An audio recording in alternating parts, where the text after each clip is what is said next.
So I was in China in 2002. From 2002 to 2004, I lived in Shanghai, and I witnessed a lot of companies coming to China to do manufacturing in China. You were starting your company around the same time, and you decided to stay here. Yep.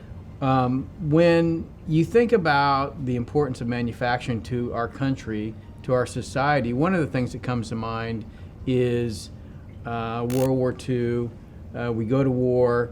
There's a lot of companies that are manufacturing products that are repurposed to build. So auto manufacturers start building aircraft for the war effort. One of the things that I looked at as a military officer, particularly in the latter period of my career, was our industrial base and our ability to manufacture without the support of China, who could potentially be an adversary in the future. So you have a manufacturing line here. One of the things that we have when we have manufacturing is you have the ability to flex things. So if the Department of Defense had an issue, had a crisis or something where they needed a product manufactured, they could come to you and say, hey, we need you to build the circuit board, and you have the skills to basically both design and build it. That's something that I think.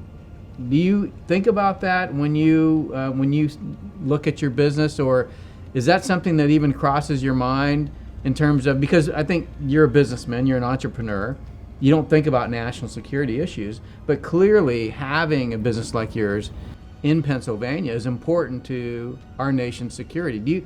Is that something that's ever crossed your mind? So we do think about national security issues a lot here, actually, because I'm 38 years old, but in the 20 years that I've been doing this, I've learned so much about just how critical geopolitical topics are, and critical to my long-term success.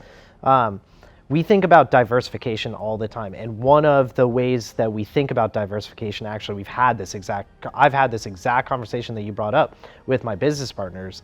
One of us specifically, my business partner Justin, was the one who brought it up, and there is a certain amount of comfort in our investment in manufacturing, knowing that if there were ever just an awful situation that happened, a war, or even something perhaps less extreme, a U.S.